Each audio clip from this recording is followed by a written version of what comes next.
અને મળ્યું ના નહીં ભલો ગુજરાત પણ ચોમાહે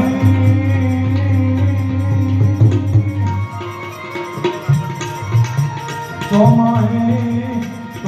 વાગડ ભલો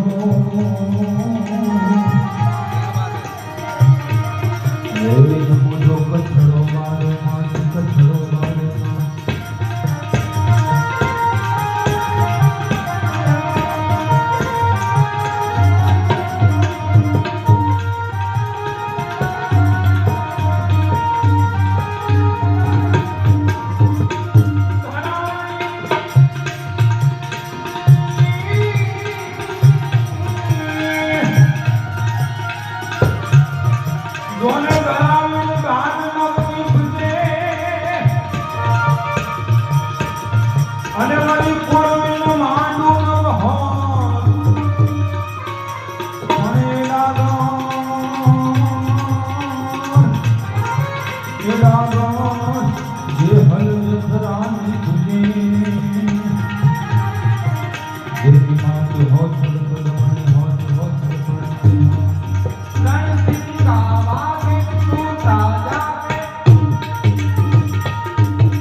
એડાગર દેવાલનો લખડા નીકળે જેની માં હોસ્ટેલ પર રમાઈ હોય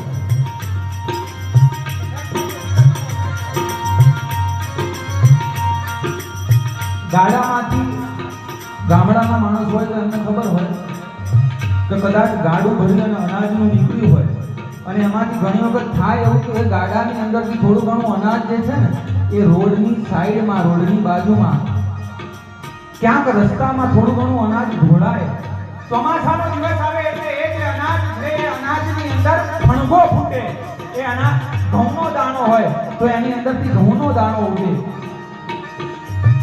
પણ એ જે ઘઉંનો દાણો ઉગે એની અંદરથી જે છોડ થાય એ છોડ છે ને એનો આકાર બરોબર ઘઉંના છોડ જેવો હોય એનું રૂપરંગ બધું જે છે બરોબર ઘઉંના છોડ જેવું હોય પણ એ જે ઘઉંનો છોડ છે ને એ છોડ ઉપર ઊંધિયું ન આવે એની અંદર દાણો એના અંદરથી ઘઉં પેદા ના થાય કારણ કે ધરાવે ધાનમાં નીચે ગુળ બિન માંડવું ના હોય એટલે કચ્છની આ માધુરી ધરતી અને એમાંય દાદા ત્રિકમ સાહેબની આ જે જગ્યા છે ગુરુ પૂર્ણિમાનો પવિત્ર અવસર છે અને અડા ભીડ હું એમ કહીશ કે ડાયરો અહીંયા હાજર છે બાપુ હોય અને જે રીતે આ આખા કામને બાપુ આગળ વધારી રહ્યા છે અનેક શ્રદ્ધાળુઓ જે અહીંયા ઉમટે છે આ ભક્તિ જે છે ને એ ભક્તિ માય કાંગલાનું કામ નથી પાવૈયા કોઈ દિવસ પીર ન બની શકે સાહેબ ભક્તિ મરદ માણસ જ કરી શકે રણસિંહ આવા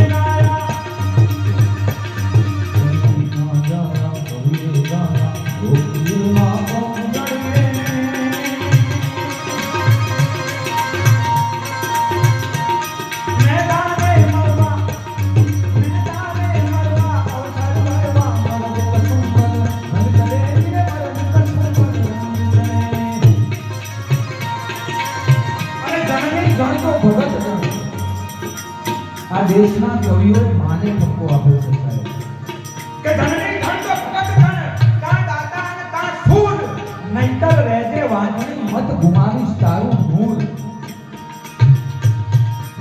એટલે આખા આજે કાર્યક્રમનું અહીંયાથી આયોજન થયું છે આ ટાઈમની પબ્લિક આવી જયભાઈ આ ટાઈમના માણસો આવ્યા શ્રદ્ધાથી દર્શન કર્યા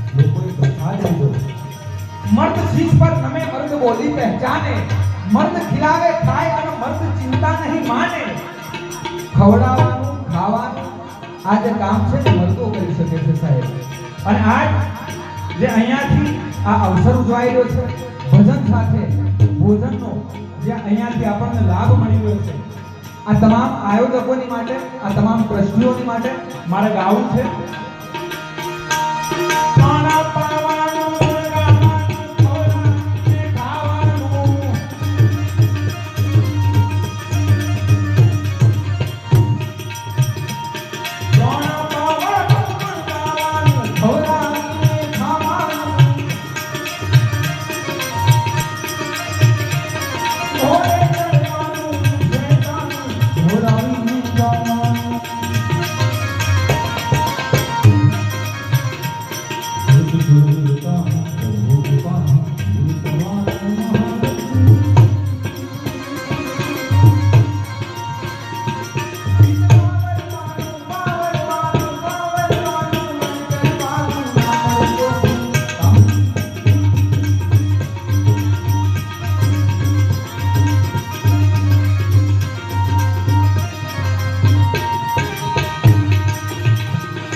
દાદા ત્રિકમેશ્વર મહાદેવ એમની જ્યારે અહીંયા ઉપસ્થિતિ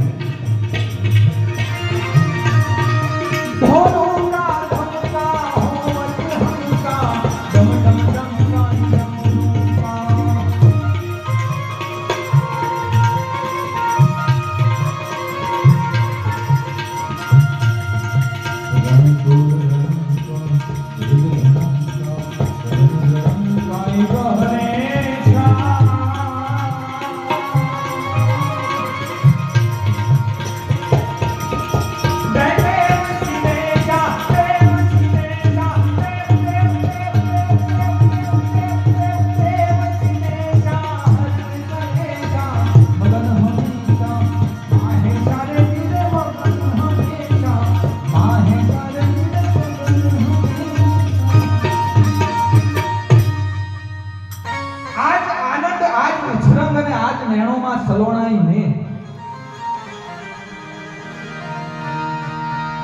ચિત્રોડ ગામની આ પવિત્ર ધરતી અને એમાંય ગુરુ પૂર્ણિમાનો અવસર છે. આજ આનંદ, આજ ઉછરંગ અને આજ નેણોમાં સલોણા ને સખી આજ અમારા આંગણે જોન કંચન વર્ષાઈ ને. દાદા ત્રિકમની પવિત્ર ચેતના અને બાપુ હમણાં વાત કરતા હતા એટલે બાપુએ વાત કરી કે આ જે જગ્યા છે ને એની ઉર્જા કંઈક અલગ છે સાહેબ. તમે અહીંયા આવો એટલે તમારે કદાચ ગાવાનું મન ના હોય ને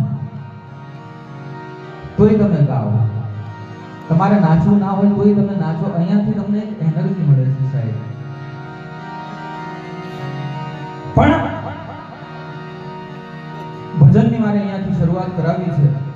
એના પહેલા એક થોડું બંધારણ હું બાંધી દઉં અને થોડી જે મને ગમતી વાત છે વાત મારે કરવી છે આપને. તમે જોજો આજકાલ આપણે ન્યૂઝ પેપર વાંચતા હોઈએ ને કે કોઈ પછી ન્યૂઝ ચેનલ જોતા હોઈએ કે પછી સોશિયલ મીડિયા ઉપર તમે જોજો ઘણી વખત એવા સમાચાર આપણને સાંભળવા મળે છે કે હિન્દુ ધર્મ જે છે ને એ ખતરામાં છે, કે સનાતન ધર્મની ઉપર જોખમ છે. ઘણી જગ્યાએ આજકાલ આવી વાતો બહુ થાય છે સાહેબ. પણ હું તો એ જે વાતો કરે છે, હું તો એ જે લોકો ચર્ચાઓ કરે છે એ તમામને કહું છું કે એક વખત આવી અને તમે નજર તો કરો આ ચિત્રોડ જેવા ગામ ઉપર. એક વખત આવી અને તમે નજર કરો અહીંયા આજે દાદા ત્રિકમના બહેના છે સાહેબ, પ્રેમહંસ સાહેબ હોય, ખાન સાહેબ હોય, સત્યહંસ સાહેબ હોય, મૂળહંસ સાહેબ હોય, ખમૈયા સાહેબ હોય, ખીમ સાહેબ હોય, વચન સાહેબ હોય. એક વખત આવી અને તમે નજર કરો અહીંયા આજે ધર્મના માંડવા રોપાણા છે, અહીંયા આજે ધર્મની ધજાઓ ફડાકા મારી રહી છે. અને તમે એમ કહો છો કે હિન્દુ ધર્મ ખતરામાં છે, કે તમે એમ કહો છો કે સનાતન ધર્મની ઉપર જોખમ છે, તો હું એવું કહું છું કે જ્યાં સુધી ભારત વર્ષની માટી ઉપર, જ્યાં સુધી ભારત વર્ષની આ માટી ઉપર આ દાદા ત્રિકમ જેવી જગ્યાઓ છે, જ્યાં સુધી ભારત વર્ષની માટી ઉપર આવી સમાધિઓ ઝળહળે છે, જ્યાં સુધી ભારત વર્ષની માટી ઉપર અરે ધર્મના માંડવા રોપવા વાળા આવા મર્દો બેઠા છે ને સાહેબ, જગતના બાપની તાકાત નથી કે આ દેશના ધર્મનું રોવાટું ખાંડું કરી શકે.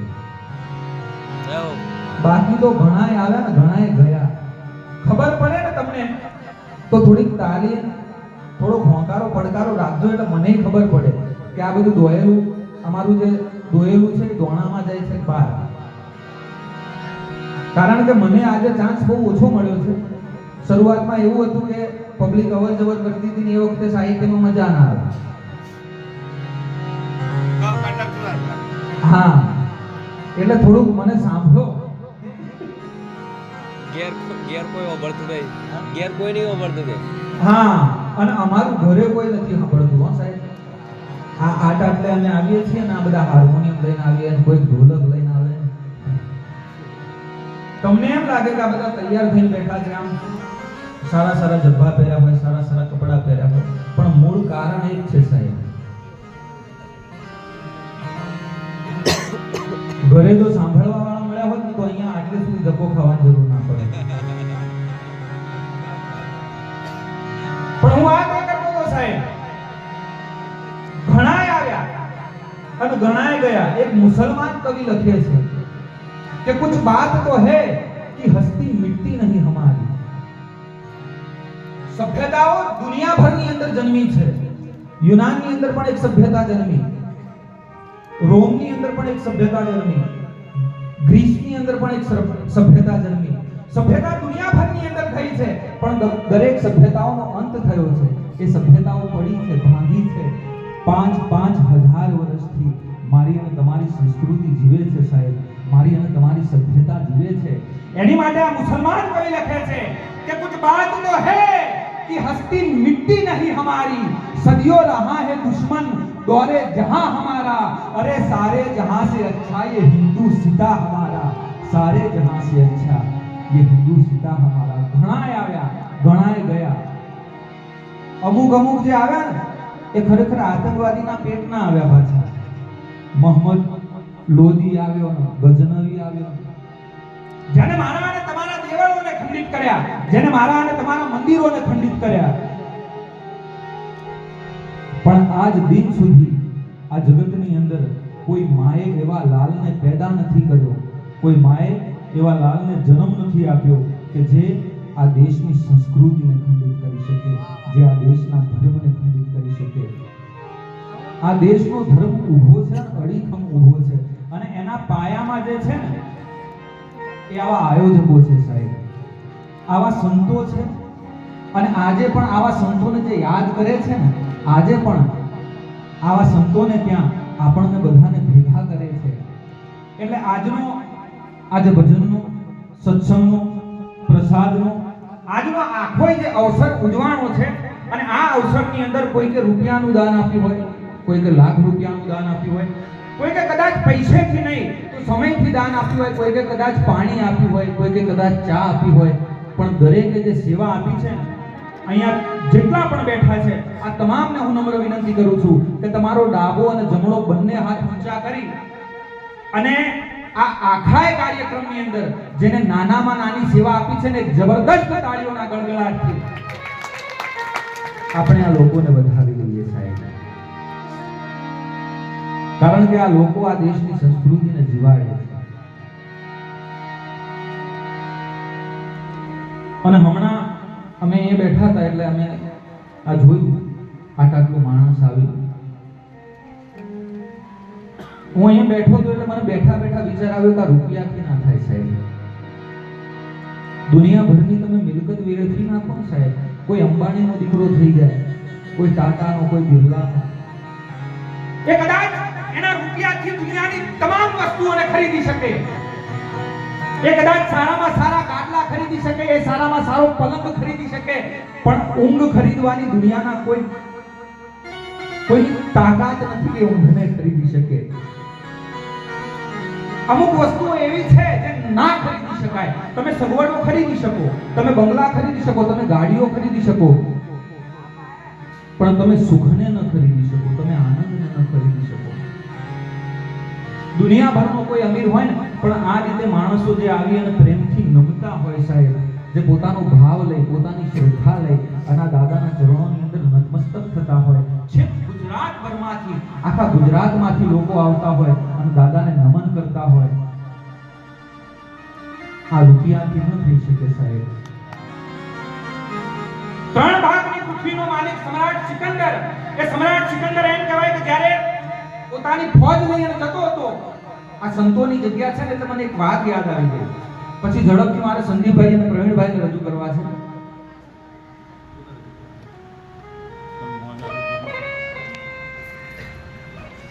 પણ એક નાનકડો પ્રસંગ મને યાદ આવી ગયો. સિકંદર જ્યારે પોતાની ફોજ લઈને નીકળ્યો છે, સેના ઉપર સેના, ઘોડા ઉપર ઘોડા, માણસો ઉપર માણસો જઈ રહ્યા છે, અને એ સિકંદર જે પોણા ભાગની દુનિયાનો માલિક છે, આખી દુનિયા જીતવાનું જેને સપનું જોયું છે, એ સિકંદર જ્યારે ફોજ લઈને નીકળે છે ત્યારે રસ્તામાં એને એક ફકીર મળે છે.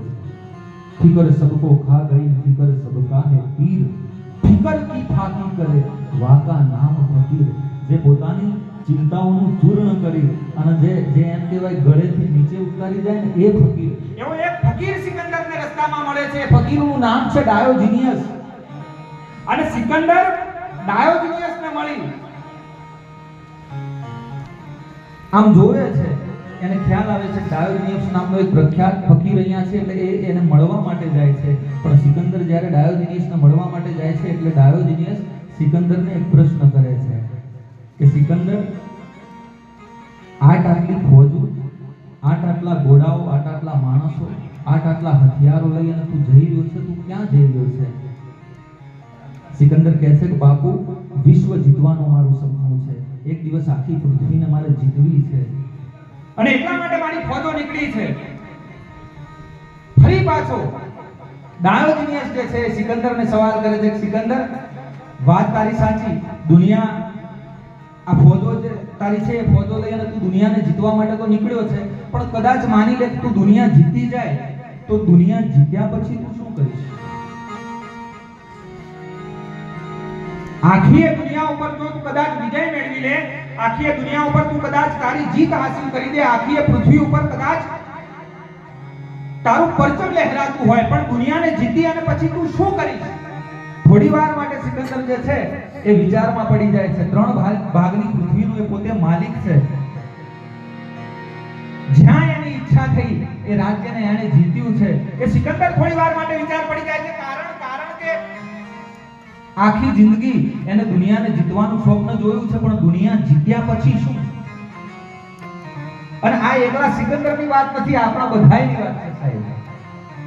કોઈક માણસને ઘર બનાવવું હોય, કોઈક માણસને દીકરાના લગ્ન કરાવવા હોય, કોઈક માણસને નોકરી મેળવવી હોય, પણ પછી શું? આ લગ્ન થઈ ગયા પછી, ઘર બની ગયા પછી શું? એની માટે સદગુરુની જરૂર પડે છે સાહેબ. એ કોઈક સાધુ પુરુષ આપણને સમજાવી શકે. 3 ભાગની પૃથ્વીનો માલિક સમ્રાટ સિકંદર એમ કહેવાય વિચારમાં પડી જાય છે. વિચારમાં પડી અને પછી થોડી વાર પછી સિકંદર એ ડાયોજિનિયસને જવાબ આપે છે કે ડાયોજિનિયસ, દુનિયા જીત્યા પછી શું કરવાનું? આખી દુનિયા મારી હોય તો પછી હું આરામ કરીશ. આ દુનિયાને જીતી અને પછી હું નિરાંત કરીશ, હું આરામ કરીશ. અને ત્યારે ડાયોજિનિયસ નામનો એક ફકીર બોલ્યો છે કે સિકંદર, આરામ જ કરવો હોય ને તો હું હાલ આરામ જ કરું છું. આરામ કરવા માટે દુનિયાને જીતવાની જરૂર નથી. આરામ કરવો હોય ને એની માટે પોતાની જાતને જીતવાની જરૂર છે. પ્યાર કરી લે, પ્યાર કરી લે, શું કોઈ તારો પ્યાર નથી? ભીતરથી તું ગોતી લેજે, અરે ઘટ ભીતર છે, ક્યાંય બહાર નથી. આ મેસેજ આ છે સાહેબ, આ સંતોનો મેસેજ આ છે. પણ ગુરુ પૂર્ણિમાના આ પવિત્ર અવસરે આપણે તમામ ભજનની માટે આખા દિવસથી અમે તો ભજન કરી રહ્યા છીએ અને તમે પણ આખા દિવસથી ભજન સાંભળી રહ્યા છો. પણ આજની આ રાત્રિ, ગુરુ પૂર્ણિમાની રાત્રિ, એ દાદા ત્રિગમના ચરણોની અંદર આનંદ કરવાની રાત્રિ છે. અને એ આનંદ કરાવવા માટે